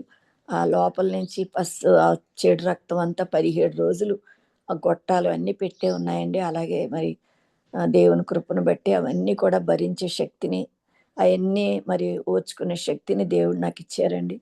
ఆ తర్వాత నేను ఇంకా ఆపరేషన్కి వెళ్ళకముందు ఆ రోజు మధ్యలో చెప్పడం మర్చిపోతున్నాను. అప్పుడు ఒక ఆపరేషన్కి రేపు వెళ్తామనగా ఈరోజు మా సంగీత వాళ్ళు ఇక్కడ, మా అల్లుడు గారు హెబ్రోన్ సహవాసం అండి, హెబ్రోన్ సహవాసం షాపూర్ నుంచి ఒక 5గురు సేవకులు వచ్చారు. ఎందుకు ఎప్పుడు రారు, ఆ రోజు వచ్చారు. వెంటనే ఇలా మా అమ్మకి ఇలా మమ్మీకి ఇలాగండి అని చెప్పింది పాప. చెప్పగానే మోకరించి వాళ్ళు ప్రార్థన చేస్తూ పేతురు మొదటి పేతురు రాసిన మొదటి పత్రిక 1వ అధ్యాయం 7వ వచనంలో, నశించిపోవచ్చున్న సువర్ణము అగ్నిపరీక్ష వలన శుద్ధపరచబడి నించున్నది కదా, దానికంటే అమూల్యమైన మీ విశ్వాసం ఈ శోధనల చేత పరీక్షకు నిలిచినదే. యేసుక్రీస్తు ప్రత్యక్షమైనప్పుడు మీకు మెప్పును మహిమయు ఘనతకు కారణమగును కదా అని ఆ వాగ్దానం దేవుడు చూపించారండి. వెంటనే దాని గురించి చాలా విషయాలు పాస్టర్ గారు చెప్పారు. నిజమే, ఇలా పరీక్షలు వస్తున్నప్పుడు మనం అగ్నిలో అవి కాల్చబడతాము. మీ విశ్వాసం అప్పుడు తెలుస్తుంది ఎంత, మీరు ఇలాంటి శోధనలు వచ్చినప్పుడు మరి మీరు నిలిచిన వారిగా ఉండాలని. యేసుక్రీస్తు ప్రత్యక్షమైనప్పుడు మీకు మెప్పు మహిమ ఘనత కలుగుతుందని ఒక వాగ్దానం ఇచ్చి, అప్పుడు నేను అదే ప్రార్థన చేసుకున్నాను. అవును ప్రభా, నువ్వు అన్ని అనుమతి లేకుండా ఏది మాకు రాదు, ఒకవేళ అది వచ్చినా దాని నుంచి తప్పించేది కూడా నువ్వే నాయన అనుకుని ప్రార్థన చేసుకున్నానండి. నిజంగా ఆపరేషన్ కానీ ఎలా జరిగింది కానీ ఏం తెలియదు. 5 రోజులు ఉన్నానండి హాస్పిటల్లో. పాపే ఉంది, మా చిన్న పాప ఆఫీస్ వర్క్ చేసుకుంటూనే నా దగ్గర ఉందండి. అలా మొత్తం 5 రోజులు అయిన తర్వాత ఇంటికి వచ్చేసామండి. ఆ తర్వాత రోజు డ్రెస్సింగ్కి వెళ్ళేవాళ్ళం. అంతా కంప్లీట్ అయిపోయిన తర్వాత మళ్ళీ డాక్టర్ దగ్గరికి తీసుకెళ్ళింది పాప. డాక్టర్ చూసి మళ్ళీ కీమోస్ తీసుకోవాలి, 8 కీమోస్ అన్నారు. అయ్య బాబోయ్, ఇదేంటి, ఆపరేషన్ అయిపోయింది కదా, ఇంకా అయిపోయింది కదా అనుకుంటున్నాను నేను. అప్పుడు వెంటనే ఆపరేషన్ అయ్యాక డాక్టర్ ఒకటే చెప్పారు, అది ఎక్కడైతే క్యాన్సర్ వచ్చిందో ఆ బ్రెస్ట్లోనే ఉంది, కనీసం అటు ఇంచు కానీ ఇటు ఇంచు కానీ వెళ్ళలేదని. అయితే దీనికంటే ముందు ఇంకో విషయం చెప్పాలి, నేను మరి తొందరగా వెళ్ళిపోతున్నాను. ఆపరేషన్కి వెళ్ళకముందే క్యాన్సర్ అని చెప్పగానే మరి మీకు అందరికీ తెలిసే ఉంటారు, దయమణ ఆంటీ స్త్రీల కుడికి చూసేవారండి అక్కడ నిడదవల్లో. ఆ ఆంటీ ఏం చేస్తారంటే, అమ్మ లిడియాకి ఇలాగొచ్చింది, మనం అందరము ప్రార్థన చేస్తామని ప్రతిరోజు 3 గంటలకి నా కొరకు మరి ప్రతి ఒక్కరు సంఘం అంతా, మరి పురుషులుగా చెప్పాలంటే శాంతి వాళ్ళ నాన్నగారు పాలయ్య గారు, ఉల్లి పాలయ్య గారు, మరి అన్నయ్య గారు నా కోసం చాలా ప్రార్థన చేశారు. అలాగే మరి మణిగారి భర్త సువన్ రాజు నాకు తమ్ముడు అని, అక్క అనేవాడు. ఆ బాబు కూడా కన్నీళ్ళతో, నిజంగా మగవాళ్లే కాదు ఆడవాళ్లే కాదు అందరూ కూడా నా గురించి సంఘమంతా ప్రార్థించారండి. ఒక్క సంఘం కాదు, సుమారుగా 7 సంఘాలు ప్రార్థించారండి. నిడదవోలులోనే మరి మా సంఘం, అలాగే చెట్టుపేట సంఘం, అలాగే మరి మా చుట్టాలు కుంచెనపల్లిలో ఉంటారండి ఆయన, ఆ బాబు వాళ్ళ సంఘం. మార్టేర్ల నుంచి ఒక సిస్టర్ వచ్చేవారు నాకు ప్రార్థన చేయటానికి, మేము అక్కడ అలవాటు అయ్యాం కదా చర్చికి, ఆ సిస్టర్ వాళ్ళ సంఘం. అలాగే మస్కట్లో మా బాబు వాళ్ళు వెళ్ళే చర్చిలో, అలాగే మరి భీమవరంలో మా కోడలు వాళ్ళ నాన్నగారు చర్చి. ఇలాగ మొత్తం 7 చర్చిలు నా గురించి, 7 సంఘాలు నా గురించి ప్రార్థన చేశారండి. నిజంగా ఆ ప్రార్థనలే నాకు ప్రాకారంగా దేవుడు వేశారేమో అనిపించింది. ఏ నొప్పి ఏ బాధ లేకుండా అయిపోయింది. నేనైతే ఎక్కడ చాలా ధైర్యంగా ఉన్నా, నా కోసం ఇంతమంది ప్రార్థన చేస్తున్నారు ప్రభు అనుకుని నేను చాలా ఆనందం పడ్డాను. నిజంగా ఒక సొంత మరి వాళ్ళ ఇంట్లో ఎంత బలహీనత వస్తే బాధపడతారో అలాగే నా గురించి నా బిడ్డలందరూ, నా సంఘ బిడ్డలందరూ కూడా ప్రార్థన చేశారని నేను ధైర్యంగా ఈరోజు నేను ఇలా ఉన్నానంటే కేవలం నా బిడ్డల యొక్క ప్రార్థనని ఒప్పుకుంటున్నానండి. అలా దేవుడు మరి వాళ్ళందరూ ప్రార్థన చేశారు. కిమోస్ చేయాలన్నారు మళ్ళా. అబ్బా కిమోస్, నేను ఏంటో కిమోస్ అంటే కూడా ఏంటో నాకు తెలీదు, ఎలా ఇస్తారో కూడా. అప్పుడు ఎవరో మా పాప వాళ్ళ కొలీగ్ చెప్పారనమాట, బసవతారకం తీసుకెళ్ళిపోండి, ఇక్కడ అపోలోలో అయితే చాలా ఎక్కువ డబ్బులు అయిపోతాయి మీకు, అపోలోలో అయితే తక్కువ అవుతాయి అన్నారండి. అప్పటికి ఆపరేషన్కే మాకు అప్పుడు ఆ రోజుల్లో 80,000 వేసారండి. మొత్తం 90,000 కట్టారు ఆపరేషన్కి అయితే, సెలైన్స్కి వాటికి. ఇంకా మరి కీమోస్ ఒక్కొక్క కీమో 50,000 అని చెప్పారు. 8 కీమో తీసుకోవాలన్నారు. అప్పుడు మేము ఆలోచన చేసుకున్నాం, కొంత డబ్బు తగ్గుతుంది కదా అని అపోలో నుంచి బసవతారకం హాస్పిటల్కి వెళ్ళామండి. అక్కడ ఎన్టీ రామారావు కట్టించాడంట. ఆ భార్య అప్పటి రోజుల్లో క్యాన్సర్ వస్తే చనిపోయేవారు, మరి ట్రీట్మెంట్ అందక. మరి ఆమె చనిపోయారని తెలిసి వెంటనే అతను అక్కడ కట్టించాడంట. అందువల్ల అక్కడ కొంచెం కన్సెషన్ అనమాట. తర్వాత ఆరోగ్యశ్రీ ఇవన్నీ ఉన్నాయండి అక్కడ. అందుకని మేము ఆలోచన చేసి, మాకు ఆరోగ్యశ్రీ కాదు, మా వారు గవర్నమెంట్ ఎంప్లాయీ గురించి హెల్త్ కార్డు కూడా ఉండేది మాకు. సరే అని అందుకు వెళ్ళాము. మామూలుగా వెళ్ళాము, అందుకే వెళ్ళలేదు. కానీ కొంత డబ్బు తగ్గుతుంది అన్న ఉద్దేశంతో మేము హాస్పిటల్కి వెళ్ళామండి. మా పాప నేను మరి మా వారు కలిసి అయితే డాక్టర్ గారు కీమోస్కి వెళ్ళి 40,000 కట్టేస్తా కానీ కవర్లో పెట్టి ఆయనకి చేతికి ఇచ్చేసాం. డాక్టర్ గారు తీసుకుని 8 కీమోస్ తీసుకోవాలి కంపల్సరీ అని చెప్పారు. ఉదయాన్నే వచ్చేస్తే మీకు కీమోస్ అవుతాయి, సాయంకాలానికి మీరు మళ్ళీ వెళ్ళాలి అని వెళ్ళడం జరుగుతుంది అన్నారు. సరే అనుకుని మొత్తానికి డబ్బులు కట్టేసాము, ఇచ్చేసామండి. ఆయన రాస్తూ మీరు ఏం చేస్తారంటే, నేను ఇరిగేషన్ డిపార్ట్మెంట్లో చేశానండి, గవర్నమెంట్ ఎంప్లాయీని అని చెప్పారు. వెంటనే ఆయన అన్నారు, మీకు హెల్త్ కార్డ్ లేదా అన్నారు. ముందు డాక్టర్ అని చెప్పి వెంటనే మా వారు ఆ రోజు ఎందుకు మరి జేబులో పెట్టుకొచ్చారో నాకైతే తెలియదు కానీ మరి వెంటనే ఆ కార్డు చూపిస్తే ఆయన డాక్టర్ చూసి, మీకు ఎందుకండి అప్రూవల్ చేసుకుంటే మీకు అన్ని కెమోస్ ఫ్రీగా జరుగుతాయి, మీకు హెల్త్ కార్డు ఉంది కదా, మీరు డబ్బులు కట్టవసరం లేదు అని వెంటనే ఆ డబ్బులు వెనక్కిచ్చి ఆయన అన్నారు, మీరు రాసుకుని ఇక్కడ అన్ని చేసుకుంటే అప్రూవల్ వస్తుంది 1 వీక్లో మీకు, అప్పుడు మీరు జాయిన్ అయ్యి ప్రతి కిమోస్ తీసుకోండి అని చెప్పి సలహా ఇచ్చారు కిమోస్ డాక్టర్ గారు. చాలా నిజంగా దేవుడిని ఎంతగానో మేము స్తుతించాము. అక్కడ కుర్చీలో కూర్చునే నేను చాలా స్తుతించాను. మనం పట్టుకెళ్ళిన డబ్బులు మాకు వెనక్కి ఇచ్చేసారండి. అలా 8 కిమోస్. మొదటి కిమో తీసుకున్నాక అక్కడ చెప్తున్నారు, మొదటి కిమోకి వెళ్ళాక, అమ్మ మీ జుట్టంతా ఊడిపోతుందని అక్కడ తీసుకున్న వాళ్ళు గుండులు వేసుకుని ఉన్నారు, గుండులు చేపించు అంటే నేను ఏమీ అనుకోవట్లేదు, ఏమీ ఆలోచించుకోవట్లేదు. ఎందుకంటే ఏమో కీమోస్ అంటే ఏంటో కూడా తెలీదు. అయితే సెలైన్‌లో పెడతారండి ఆ మందు. అది మొదటగా పెట్టగానే ఫస్ట్‌ది బానే ఉంటది. తర్వాత పెట్టిన కాడ్నుంచి బ్లడ్‌లాగా మనకి యూరిన్ ఎళ్ళిపోతా ఉంటది. ఏంటి ఇలా రక్తం వచ్చేస్తుంది అనుకుని భయపడ్డాను. సిస్టర్ అన్నారు, అలాగే అవుతది, మీరేం భయపడకండి అన్నారు. కీమోస్ తీసుకున్నాక అండి మీరు నమ్మరు, అసలు ఏమీ తినలేమండి. ఆ నోరంతా ఒకలాగా అయిపోతది. ఏం తిన్నా వామిటింగ్స్ అయిపోతాయి. కొంతమందికి మోషన్స్ అవుతాయంట. నాకు వామిటింగ్స్ అయ్యాయండి. అసలు ఇంకేం తిన్నా ఇమిడేది కాదు. వెంటనే వామిటింగ్ అయ్యేది. 21 రోజు తర్వాత మళ్ళీ కీమోకెళ్ళాలి. రెండో కీమో తీసుకున్నాక మా పాప తలదూద్దామని ఇలా దువ్విన పెట్టి తలదూతుందండి. మొత్తం జుట్టు చేతికొచ్చేసింది. అంటే చాలా వేడి అనమాట అది కీమోస్. వెంటనే మొత్తం జుట్టు ఊడిపోయిందండి. గుండు చేయించుకున్నాను. ఆ తర్వాత మరి ఇప్పుడొచ్చిన జుట్టు, ఐబ్రోస్ అన్నీ కూడా మొత్తం ఊడిపోయినాయండి. ఇప్పుడు మరలా వచ్చిన జుట్టనమాట ఈ జుట్టు. మరి అప్పుడే వాళ్ళు చెప్పారు, జుట్టు ఊడిపోతది, మరలా మీకొస్తదని చెప్పారండి డాక్టర్స్, అక్కడ సిస్టర్స్ కూడా. అలా 8 కీమోస్ తీసుకున్నానండి. ఐదో కీమోకి నాకు ఒళ్ళంతా మొత్తం పూసేసినట్టు రెడ్‌గా పొక్కులొచ్చేసినాయనమాట. అంత వేడనమాటండి అది. అప్పుడు డాక్టర్స్ దగ్గరికెళ్తే డాక్టర్ అన్నారు, మీ బ్లడ్ ఏదో తేడా వచ్చింది, మీరు వెంటనే హాస్పిటల్‌లో ఇమ్మీడియేట్‌గా అడ్మిట్ అవ్వాల్సుంటది. అయితే మీరు ముందు బ్లడ్ టెస్ట్ చేయించుకురండి అన్నారు. బ్లడ్ టెస్ట్‌కెళ్ళానండి. బ్లడ్ టెస్ట్ చేయించుకొచ్చాక మా పాప అక్కడ బ్లడ్ రిపోర్ట్ దగ్గరే ఉంది. నేనొచ్చేసి అలా కూర్చున్నాను కుర్చీలో. మంచి ఎండవేళ 1:00, 2 అవుతది. ఒకటే ప్రార్థన చేసుకున్నాను, ప్రభా నువ్వు ఆ రోజు అబ్రహాంను దర్శించావు కదా నాయనా, మరి బిడ్డలు లేనప్పుడు వారి దగ్గరికెళ్ళి నువ్వే వారిని దర్శించి నువ్వు బిడ్డలనిచ్చావు. అంత గొప్ప కార్యం చేసావు నీ దూతలను పంపించి. నాయనా ఈ మిట్టమధ్య ఎండవేళ నువ్వు నన్ను దర్శించి నా విషయంలో నువ్వు సాయం చేయి. హాస్పిటల్‌లో మళ్ళా అడ్మిట్ అయితే పిల్లలకి ఎంతో కష్టం, వారు ఉద్యోగాలు చేసుకుంటున్నారు. నా భర్త నిడదవోలు వెళ్ళిపోయారండి అప్పటికే అని ఒకటే ప్రార్థన చేసుకుంటున్నాను, ప్రభా నీ చిత్తం అని. వెంటనే మేము వెళ్ళి అక్కడికి వెళ్ళిన తర్వాత డాక్టర్ రిపోర్ట్స్ వచ్చినాయి. మా పాప రిపోర్ట్స్ పట్టుకొని వస్తే బ్లడ్ అంతా కూడా ఏమీ ప్రాబ్లం లేదు, ఓన్లీ స్కిన్నే, దానికి ఏమీ లేదని చెప్పారు డాక్టర్. వెంటనే ముందు ఆ డాక్టరే చెప్పారు చాలా ఇదవుతుందని, కానీ ఆవిడే మళ్ళీ ఏం ప్రాబ్లం లేదు, అంత బాగుందన్నారు. వెంటనే దేవుని స్తుతించామండి. అలా దేవుడు మరి ప్రతి విషయంలో ఆయన ప్రార్థనలు ఆలకిస్తూ, కానీ ఆ 5వ కీమో నుంచి నాకు చచ్చిపోవాలనిపించేదండి. అంత బాధ అనమాట. ఏమి తినలేము, నోరంతా పూసేసింది.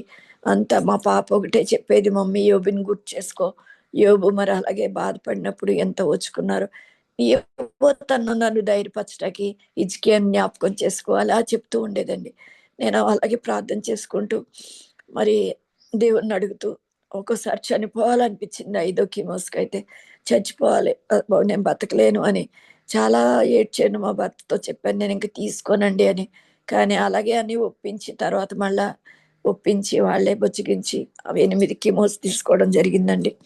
అలా దేవుడు మరి ఆ తర్వాత అయిపోయింది అనుకునేసరికి మళ్ళీ 17 ఇంజెక్షన్లు తీసుకోవాలి. HER2 ఇంజెక్షన్స్ అని ఉంటాయి.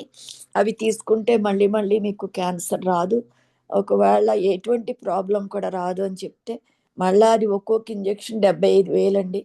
మరి దేవుడు అది తీసుకోవడం కూడా నా భర్త నేనైతే అంత ఇష్టపడలేదు. ఎందుకులేండి 1, 2 తీసుకున్నట్టు లేదు. 17 ఇంజెక్షన్లు మరి నా భర్త 17 ఇంజెక్షన్లు నాకు ఇప్పించారండి. మొత్తం ట్రీట్మెంట్ అయిపోయింది. దేవుని మహాకృపను బట్టి మరి మస్కట్ కూడా మేము వెళ్ళడం 2015లో వెళ్ళాం. 2016లో మళ్ళీ 15లో నిడదవోలు కూడా వెళ్ళామండి. నిడదవోలు వెళ్ళి నా సంఘంలో నా సంఘ బిడ్డల ఎదురుగా నేను సాక్ష్యం చెప్పుకున్నాను. మరి పాప మా బా నా స్తుతి కుడికి పెట్టుకుని నా సంఘం ఎదుట నేను సాక్ష్యం చెప్పుకున్నాను. ఒక నిడదవోలే కాదండి, కుంచినపల్లిలో 3000 మంది ఉంటారు. మరి అక్కడ కూడా నేను సాక్ష్యం చెప్పుకోవడానికి చెట్టుపేటలో కూడా నేను సాక్ష్యం చెప్పడానికి నీ కృప చూపించారు దేవుడు. తిరిగి మస్కట్‌లో కూడా మరి ఎంతోమంది నాకు తెలియని వాళ్ళు అందరూ ప్రార్థన చేశారు కదా! మరి దేవుడు అక్కడ కూడా నాకు అవకాశం ఇచ్చారు. ఆ సంఘంలో కూడా నేను నిలబడి మరి సాక్ష్యం చెప్పడం జరిగిందండి. ఇలా దేవుడు మరి నా జీవితంలో గొప్ప గొప్ప కార్యాలు చేసి దేవుని మహింపరిచే కృపనిచ్చారు. 2016, 17లో మేము నిడదవోలులో ఉన్నాం. ఆ సమయంలో మరి నా బిడ్డలు గుండెతో ఉన్నప్పుడు కూడా నా బిడ్డలు నన్ను చాలా ఆదరించి నా సంఘ బిడ్డలు శాంతి, మరి రాధ వీళ్ళు ఎందుకంటే ఏం బాధపడకండి మీరు అని చాలా ధైర్యం చెప్పేవారు నాకు. ఆ సమయంలో దేవుడు నన్ను అంతగా మరి ఆదరించి నా సంఘ బిడ్డలు ఉండబట్టి నేను చాలా ధైర్యంగా ఉన్నాను. ఇప్పటికి నేను అనుకుంటాను అది నా పుట్టినిల్లే. నా అత్తగారి ఇల్లు కన్నా నా పుట్టిల్లులాగే నేను నిడదవోలుని భావించుకుంటానండి. అంత ఇష్టం నాకు నిడదవోలన్న, జీడియం చర్చ్ అన్న. అలా మొత్తానికి దేవుడు 2018లో మళ్ళా నా భర్తకి కొంత బలహీనతొచ్చి హార్ట్ ఆపరేషన్ చేయించడం జరిగిందండి ఇక్కడ అపోలోలోనే. నేను చేసుకున్న ఆపరేషన్ హాస్పిటల్‌లోనే. మరి అప్పుడు కూడా సరిగ్గా ఆపరేషన్ టైంలో మరి నా భర్తకి ఆపరేషన్ టైంలో కూడా దేవుడు మరి సెలవు ఉండడం బట్టి అందరూ ప్రార్థించారు. మరి ఆపరేషన్ కూడా సక్సెస్‌ఫుల్‌గా జరిగింది.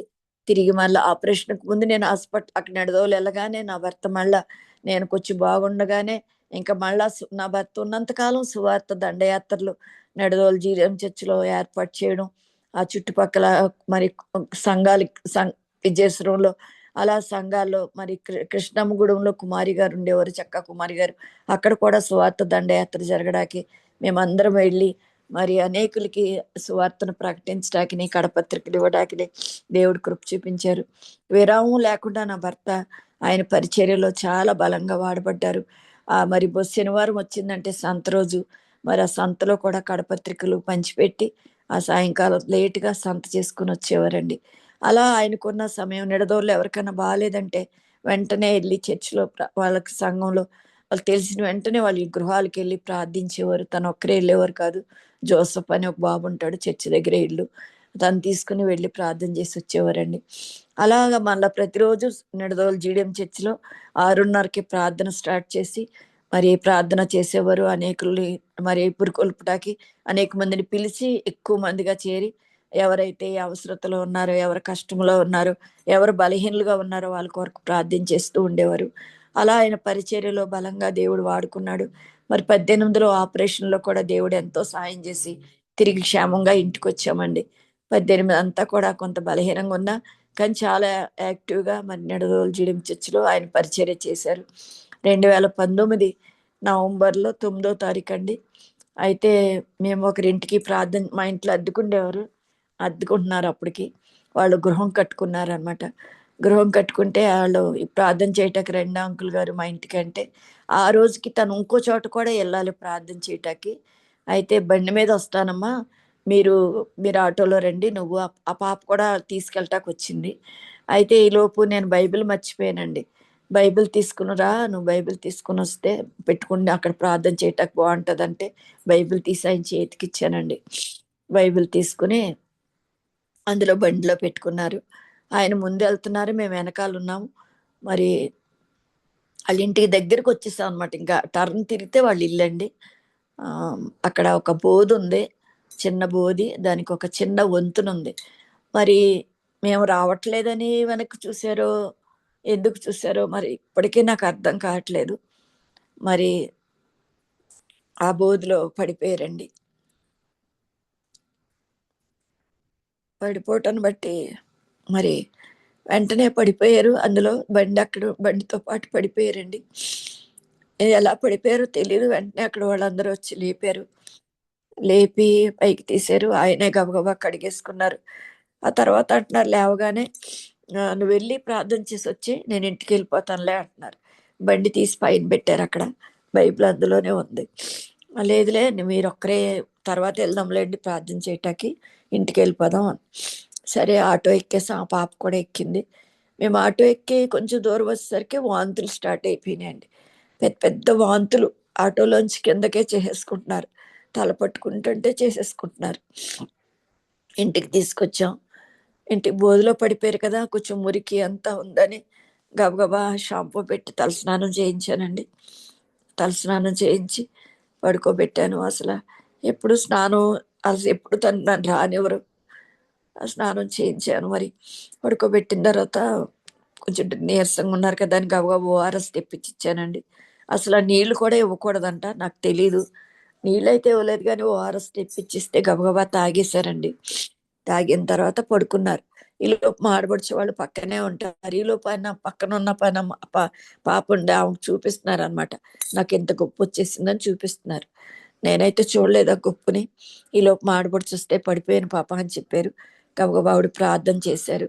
వెంటనే వాళ్ళ కారు ఉంది, అన్నయ్య కారు వేసుకొచ్చేసారు, హాస్పిటల్ తీసుకెళ్దాం నడవండి అని.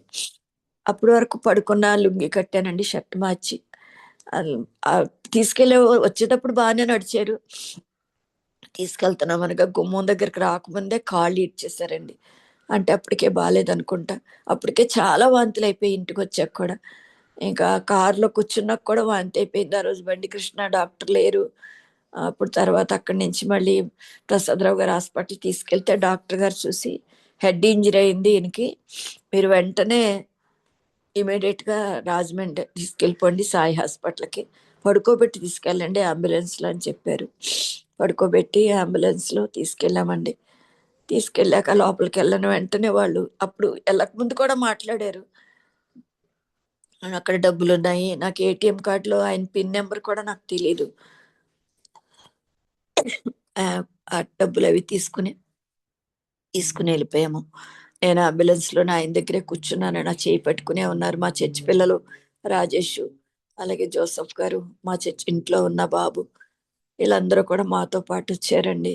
వెనకాల మా ఆడపడుచు వాళ్ళు కారులో వచ్చారు. నేనైతే అంబులెన్స్లో ఆయన పక్కనే ఉన్నాను.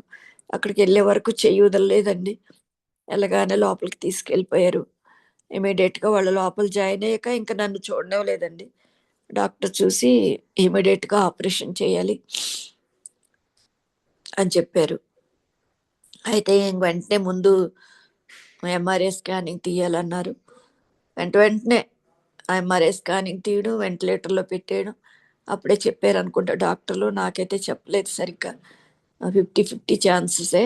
వెంటనే వాళ్ళ అమ్మాయిలు వాళ్ళు ఎవరు ఎక్కడున్నారో వాళ్ళందరినీ పిలవండి అని చెప్పారు. మా ఆడబొడుచు వాళ్ళు ఆయన గబగబా, మా బాబు మస్కట్లో ఉంటాడండి, తన ఫ్యామిలీలతో వచ్చేయండి అని చెప్పారు. మా బాబు, కోడలు, పిల్లలు, అలాగే మా పెద్ద పాప, చిన్న పాప వీళ్ళ కార్ బుక్ చేసుకుని హైదరాబాద్ నుంచి పెద్ద కార్ బుక్ చేసుకుని కుటుంబాలతోటే వచ్చారండి. ఆదివారం పొద్దున్న ఈ లోపుగా ఆయనకి ఆపరేషన్ అనక ముందే ఆదివారం పొద్దున్న ఆరాధన, చాలా మంది ఆరాధన తీసుకుని వచ్చేసారు. కొంతమంది ఆరాధన అయ్యాక వచ్చేసారు. ఇక్కడ ఉన్నారు ఇప్పుడు గ్రూప్ లో చెక్కా జయ గారు. ఆ బిడ్డ చాలా బలహీనరాలు అయినప్పటికీ ఆ బిడ్డ కూడా వచ్చేసి ఉన్నారు. చెక్క కుమారి గారు, ఆవిడ నాకు మంచి ఫ్రెండ్. తను ఎక్కడో కృష్ణమ్మ గుడిలో ఉంటారండి. ఆవిడ కూడా 5 గంటలకల్లా తెల్లవారుజామున బయలుదేరి మరి మధ్యాహ్నం 11-10 టైంకల్లా మా దగ్గరకు వచ్చేసారు. అప్పటికే ఆపరేషన్ అయింది. ఇంకా అయితే అప్పటి నుంచి నేను అసలు చూడలేదు ఆయన్ని. ఆపరేషన్ తీసుకెళ్లారు. ఈలో పాప వాళ్ళు వచ్చాక సంతకం పెట్టాక అప్పుడు తీసుకెళ్లారు. పాప వాళ్ళు 1 గంట అయింది అనుకుంటాండి వచ్చేసరికి. ఆపరేషన్ చేసి క్లాట్స్ తీసి, అప్పటికే ఆయన హార్ట్ ఆపరేషన్ అవ్వడం వల్ల ఒక టాబ్లెట్ వేసుకుంటారండి. అది వేసుకోవడం వల్ల బ్లడ్ బయటికి రాకుండా క్లాట్ అయిపోద్ది అనమాట. అది గడ్డ కట్టేసిందంట. అవన్నీ తీసి చూపించారు. గుండు చేసారు అప్పటికే ఆపరేషన్ చేసాక వరకు కూడా నిడదవోలు జీడియం చర్చి అంతా కూడా మరి హాస్పిటల్ దగ్గర ఉన్నారు. సాయి హాస్పిటల్లోనే యవనస్తులు, మరి పెద్దవాళ్ళు అందరూ, స్త్రీలు, శాంతి, అనంత, రాధ, వీళ్ళందరూ మొత్తం బిడ్డలందరూ వచ్చేసారనమాట. ఆపరేషన్ అయింది. రూమ్కి ఐసీయూలోనే పెట్టారండి. మరి సుమారుగా 9వ తారీఖున పడిపోయారు. 18 వరకు కూడా హాస్పిటల్లోనే ఉన్నాం. ఆపరేషన్ అయింది కదా, రేపు కళ్ళు తెరుస్తారన్నారు. రేపు లేదు, ఎల్లుండి లేదు, ఇంకా తెరవటం లేదు. అసలు అలాగే ఉన్నారండి. అప్పటి నుంచి చూడలేదు, మాట్లాడలేదు. నేను రోజు అడుగుతా ఉండేదాన్ని, మరి ఎక్కడికో ప్రార్థన చేయటానికి వెళ్దామన్నారు కదా, మీరు మాట్లాడరేంటని ఎన్నోసార్లు అడిగాను, కానీ ఆయన మాట్లాడలేదండి. అలాంటి సమయంలో మరి దేవుడే ఆయన మరి వాళ్ళు అలాగే మమ్మల్ని ఏమప్ చేస్తున్నారు. డైపర్లు అంటున్నారు. అలా మొత్తానికి చాలా డబ్బులు వేశారు. అయితే మా చుట్టాలు తెలిసిన ఒక డాక్టర్ వచ్చాక, అదేంటి అసలు ఎప్పుడో ఆయన ఆయనలో ఏమీ లేదు, అసలు ఇంకా చనిపోయినట్టే లెక్క, అది ఏదో ఉన్నారు అంతే, కోమాలో ఉన్నట్టే అది అని చెప్పి వెంటనే వాళ్ళు చెప్పగానే అప్పుడు మనకి డిక్లేర్ చేశారు ఈ 18ని ఆయన చనిపోయారని. 2019 నవంబర్ 18ని ఆయన ప్రభు సన్నిధికి వెళ్ళిపోయారండి. హనోకు వలె నడుస్తూ ఆయన సన్నిధికి వెళ్ళిపోయారండి. ప్రార్థన చేయటానికి వెళ్దామన్నారు, ఏం మాట్లాడలేదు, కనీసం ఏమి కూడా చెప్పలేదు. ఆయన ప్రభు దగ్గరికి వెళ్ళిపోయారు. అలా మరి ఆయన కృపతో ఆయన్ని పిలుచుకున్నారు, ఆయన వెళ్ళిపోయారండి. ఇంకా 18ని ఆయన ప్రభు దగ్గరికి వెళ్ళిపోయాక మళ్ళీ ఆ తర్వాత నేను అన్ని అక్కడ చేయవలసిన ఫార్మాలిటీస్ అన్ని అయిపోయాక మా పాప నన్ను ఇక్కడ నిడదోల నుంచి ఇక్కడ తీసుకొచ్చేసింది. నా పుట్టిల్ని వదిలేసి అంటున్నానన్న దుఃఖం, వేదన, నా భర్త లేరన్న వేదనతోనే నేను హైదరాబాద్ అడుగు పెట్టాను. అప్పటి నుంచి ఇక్కడికి వచ్చాను 2000లో. అయిపోయిన తర్వాత ఒకరోజు జై గారు ఫోన్ చేస్తే, ఇలా మేము 5 ప్రార్థన చేసుకుంటున్నాను, రోజు పలకరించి మాట్లాడేవారు నిడదోల్లో హైదరాబాద్లో ఉన్నా కానీ. అప్పుడు ఇలా మేము ప్రేయర్ చేసుకుంటున్నామండి అన్నారు. అప్పుడు నేను కూడా కలుస్తానండి అన్నాను. అప్పటి నుంచి 6 సంవత్సరాల నుంచి మరి 5 పూర్తి 6 వచ్చినాయి అనుకుంటున్నాను. అప్పటి నుంచి కూడా నేను కూడా ప్రేయర్ గ్రూప్, జీడిఎం గ్రూప్లో మా బిడ్డలతో సహవాసం చేయడానికి దేవుడు నాకు ఎంతో కృప చూపించారు. ఆ విధంగా మరి నేను వెళ్ళిపోయిన అక్కడ లేననే బాధ కన్నా, ఇప్పుడైతే నేను సంతోషంగా వాళ్ళందరితో రోజు మరి జీడిఎం గ్రూప్ ద్వారా నా బిడ్డల్ని కలుసుకుంటూ మరి వాళ్ళతో 2 గంటలు సుమారుగా మరి కలిసి మాట్లాడుకోవడం, లేకపోతే ప్రార్థన చేసుకోవడం, బైబిల్ వాక్యాలు చెప్పుకోవడం, ఇలాగ దేవుడు మరి మా జీడిఎం గ్రూప్ ద్వారా నేను వాళ్ళతో కలిసి సహవాసం చేయడం ద్వారా చాలా ఓదార్పు, ధైర్యం పొందుకుంటున్నాను. ఈ విధంగా మరి దేవుడు నా జీవితంలో ఎన్నో చేదు అనుభవాలు, అంధకారపు లోయల్లాంటి పరిస్థితులు, ఎన్నో అనుభవాల్లో దేవుడు నన్ను నడిపించుకుంటూ మరి ఎన్నో దుఃఖాలు, బాధల్లో కూడా దేవుడు నాకు ఆయన తోడుగా ఉండి నా చేయి పట్టుకుని ఆయన నడిపిస్తూ ఆయన నన్ను ధైర్యపరుస్తున్నారు. నా బిడ్డలందరూ నన్ను ఎంతో బలపరుస్తూ ప్రతిదినము కూడా నా కోసం ప్రార్థించే బిడ్డలు అనేక మంది దేవుడిచ్చాడు. నేను నిడదవోలులో లేకపోయినా అక్కడ ఉన్నట్టే నాకు, వాళ్ళు ఏ మీటింగ్కి వెళ్ళినా ఎక్కడ ఏం జరిగినా నాకు ఫొటోస్ పెడతారు. నేను అక్కడ ఉన్న ఫీలింగ్ నాకు కలుగుతూ ఉంటుందండి. నాకు 45 సంవత్సరాలు నా భర్తతో అనుబంధం, నిడదవోలుతో అనుబంధం అండి. నాకు జీడిఎం చర్చ్తో నాకు అంతటి అనుబంధం ఉంది. ఎందుకంటే నేను శారీరకంగా దూరంగా ఆత్- ఆత్మీయంగా నాకు నిడదవోలంటే నాకు అంత ఇష్టం. ఎందుకంటే నేను వివాహం అయిన తర్వాత నా పుట్టిళ్ళకి హైదరాబాద్ కానీ ఎక్కడికి చుట్టాలకు కూడా నాకు ఎవరో తెలియదు. ఎంతసేపు నిడదవోలు, నా సంఘము, నా బిడ్డలు, వాళ్ళతోటి నేను కలిసి ఉండేవాళ్ళం. వాళ్ళు కూడా అలాగే నేను చర్చికి వెళ్ళగానే నన్ను చూసుకునేవారు. అక్కడ ఏంటంటే మాకు బుధవారం బైబిల్ స్టడీ ఉండేది, ఆదివారం ఆరాధన అయిన తర్వాత సాయంత్రం మళ్ళీ స్తుతి కూడిక ఉండేది, శనివారం విజ్ఞాపన కూడిక ఉండేది, మంగళవారం గృహాలు దర్శించేవాళ్ళం. ప్రతి మంగళవారం కూడా స్త్రీలు అందరూ వెళ్ళి అనేక గృహాలు దర్శించేవాళ్ళం. ఇలాగా నాకు చాలా పరిచర్యలు ఉండేవండి నిడదవోలులో. అందుకని చాలా ఆత్మీయంగా మేము ఎదిగాము. మరి ఇక్కడికి వచ్చిన తర్వాత ఓన్లీ ఆదివారం ఒక్కరోజే వెళ్ళవలసి వస్తుంది. కానీ ప్రతిరోజు మరి మా బిడ్డలతో నేను సహవాసం చేయటానికి దేవుడు నాకు అవకాశం ఇచ్చారండి. ఈ విధంగా మరి నా యొక్క జీవిత సమస్యలన్నీ కూడా దేవుడు నా జీవితంలో ఎన్నో చేదు అనుభవాలు, ఎన్నో మరి పరిస్థితులు వచ్చినప్పటికీ ఎప్పటికప్పుడు దేవుడు నన్ను తప్పించుకుంటూ ఆయన కృపతో నడిపిస్తున్నారు. నా ఇద్దరు కుమార్తెల దగ్గరే నేను అక్కడ కొన్ని రోజులు ఇక్కడ కొన్ని రోజులు ఉంటానండి. ఈ పెద్ద పాప దగ్గర ఉన్నాను ప్రస్తుతం. చిన్న పాప అక్కడ ఉంటది. పెద్ద పాప ఇక్కడ గవర్నమెంట్ స్కూల్లో టీచరు. నా భర్త ఉండగానే ఇక్కడికి అప్పుడు మ్యూచువల్ పెట్టించి ట్రాన్స్ఫర్ చేయించారు. ఇక్కడ నర్సాపూర్ పక్కనే లోపలికి ఊర్లోకి హెచ్ఎంగా పనిచేస్తుంది. అల్లుడు గారు సాఫ్ట్వేర్. వాళ్ళకి ఇద్దరు పిల్లలు. ఇలా దేవుడు నా బిడ్డలు నన్ను మరి చూసుకోవడానికి, నా మనవలు కూడా నన్ను ఎంతో ప్రేమగా చూసుకోవడానికి 6 మనవలు ఇచ్చారండి దేవుడు నాకు. ఈ విధంగా నా యొక్క జీవితంలో ఎన్నో మేలులు, ఉపకారాలు, కష్టాలు, దుఃఖాల్లో నుంచి దేవుడు తప్పించి ఈరోజు నేను సజీవ సాక్ష్యంగా ఉన్నానంటే కేవలం ఆయన కృపే అండి.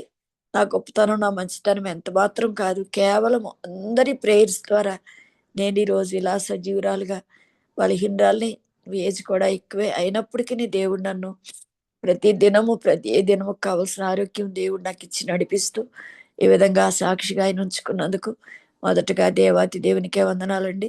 మరి మీరందరూ కూడా ఓపికతో నా యొక్క మరి సాక్ష్యాన్ని విన్నందుకు మొదటగా కేజీఎం గారికి, గ్రూప్లో ఉన్న వారికి, మరి నన్ను ఈ విధంగా పరిచయం చేసిన బిడ్డ శాంతికి, గ్రూప్లో వారందరికీ నా ప్రేమ వందనాలండి. మరి ఏమైనా ఎక్కువసేపు సమయం తీసుకునేమో దయతో క్షమించమని కోరుతూ నా యొక్క చిన్న సాక్ష్యాన్ని ముగిస్తున్నాను. మరి నా జీవిత యాత్రలో అందుకే నేను ఆ పాట తీసుకున్నానండి. ఎన్నో సంభవించినా కూడా దేవుడు నాకు మరి ఆయన మహిమ కొరకే నేను ఉండటానికి దేవుడు నాకు కృప చూపించారు. అందుకే నేను ఈ పాట తీసుకున్నానండి. పాట ద్వారా కూడా నేను ఎక్కువ బలపడటానికి దేవుడు నాకు సహాయం చేసినందుకు మొదటగా వందనాలు చెల్లించుకుంటూ మరొకసారి మీ అందరికీ నా ప్రేమ వందనాలు చెల్లించేసుకుంటున్నానండి. అందరికీ వందనాలండి. దేవుడి చిన్న సాక్ష్యం వందనాలు. నిజమే, మీ పాట చాలా ధైర్యపరిచే పాటే కదా. ఈ జీవిత యాత్రలో ఏమి సంభవించిన మహిమ నీకేవో ప్రభు అని. ఎంత చక్కగా కదా మరి అనుభవాలు, వారు ఎదుర్కొన్న పరిస్థితులు కదా. ప్రభు ఎలాగ దాటించాడు, ఎలాగ సహాయం చేశాడు. మన దేవుడు చాలా గొప్పవాడు కదా. ఆయన ఆశ్రయించిన వారి ఎడల ఆయన కనికరం చూపే దేవుడే. సాపేసుకోవడం, ప్రార్థన చేసుకోవడం ఏంట. మరి పిల్లలు ఎంతో ఆదరించారు కనుక మనం ఎప్పుడైనా సరే ఏ కాలం